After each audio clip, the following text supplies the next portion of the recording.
Welcome to another episode of Changeliscious, where we are diving into the truth of what change truly feels and looks like. And today we're going to cover a very, very important chapter that comes with any kind of change process, and that is grief. I know it sounds heavy, but if you know about it, you can handle it. You can use it to your advantage. And that's why we're going to talk about the steps of grief that are very, very alike to the steps of moving through a change process, so you don't get stuck. Don't worry that everybody else has it figured out except you, and that you step by step move through any messy change stage of your life. If you're ready to make change your biggest, most wonderful, most delicious chapter of your life, let's get into it. So the model of the process that I'm referring to in this specific episode is the grieving process of the Swiss-American psychologist Elisabeth Kübler-Ross. She's created this model that helps so many in personal life, but also in business related change processes. And it would be a shame not to share it. So you know where you're at and what comes next and what you need to do next in order to move through it more with ease, more with grace.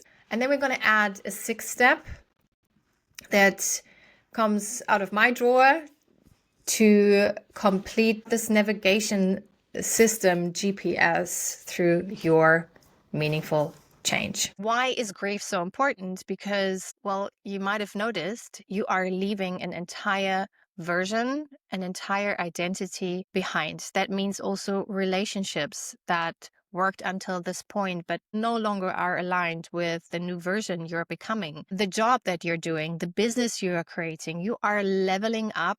And that means leaving behind a lot of habits, a lot of traits, a lot of thoughts, limitations that you have carried thus far, as well as people and the things that you did. So when you stop something and you start something fresh, you are naturally grieving that this chapter of your life is over. Sometimes you're celebrating too, and as well can be simultaneously. But if you are going through deep transformation, that's most probably part of it. So let's dive into the 5 stages and an add-on at the end. So the first stage is usually the rejection phase, the I am fine stage, where you are denying that change is necessary, or when your soul whispers like something is off and now let's please move ahead and create this new chapter of your life, where you're actually invited to feel, but your mind is not ready yet. Like it's too scared to get you into the unknown, into the uncomfortable place of change. So it makes up thoughts like, I'm good, it's not that bad.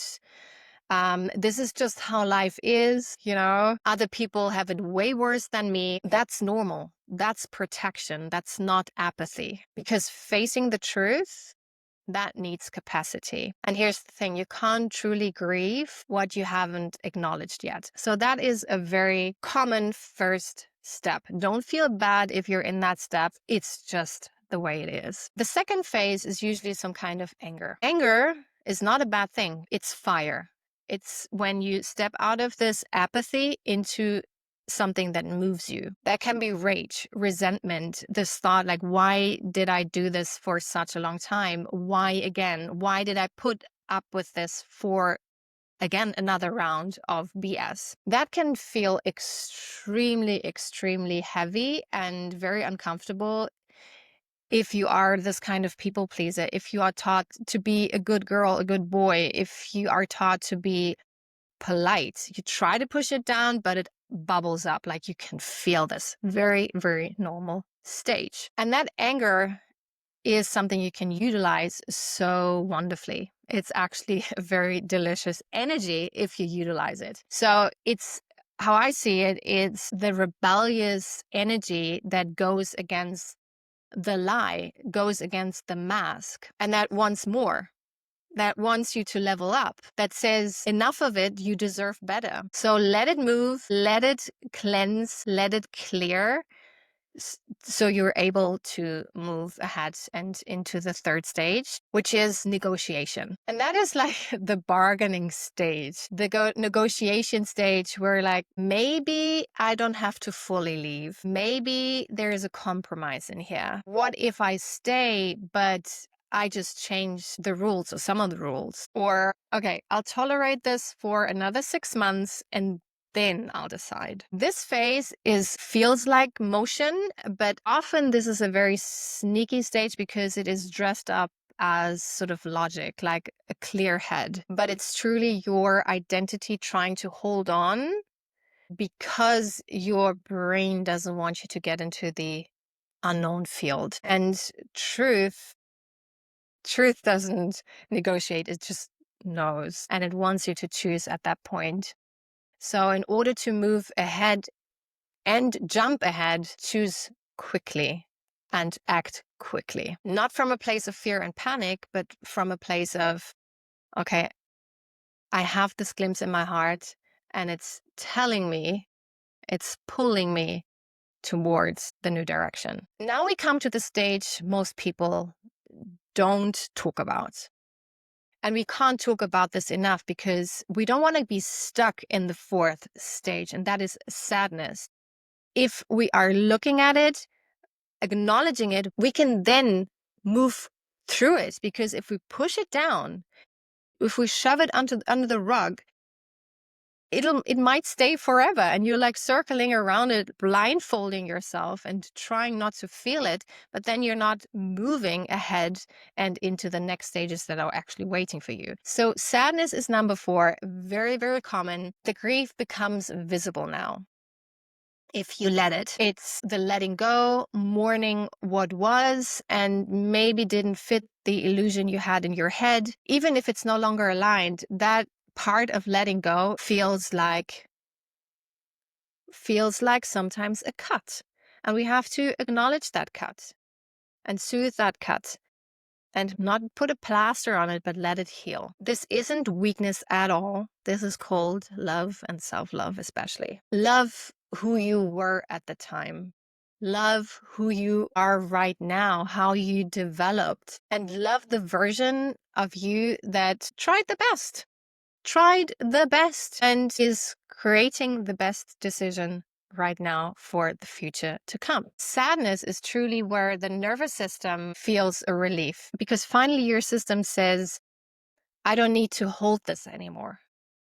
I don't need to hold this weight anymore. And that is really an absolutely sacred phase. Embrace it, live through it, and move on. Because now we get into the 5th stage, and that is acceptance. You've realized like how many pre-stages there are until we actually get into acceptance. I know there are a lot of people, a lot of coaches out there and just say, accept it. But that's not as easy and as simple as that. If you move through it, you finally get to true acceptance. And here's where you finally stop fighting reality and really begin. And I know this sounds cheesy, but where you finally start to embrace it, not because everything is fixed, but because you have let go of the weight of holding it together. And this is not a break point. This is actually the make point, because now finally you get clarity. Your focus shifts onto the new and not onto what was. It's when your thoughts are more like, okay, now it's time. I don't need to go back. I have learned from this stage of my life. I can now integrate that learning and move on. And I'm ready. I'm ready now. Usually this is a very quiet and very private moment. It's not at all passive. Maybe it looks to the outside, but it is very clear on the inside. Maybe that's the most powerful form of presence. But then there is a part that most people don't talk about because now the grieving process is over, right? And now a new phase begins. And that is my personal 6th stage, prototyping your life. Now the grief is over. Now your old identity is shed, let go of, valued and integrated. And now comes what? Creation. This is the becoming stage, but in action. And the focus is entirely different. You're not trying to fix the past, negotiate, hold on. You're living yourself, you're prototyping yourself into the future. Prototyping means that you are creating a life that is based off of movement, learning, expansion. And because we don't know what the future brings, you just take step by step by step.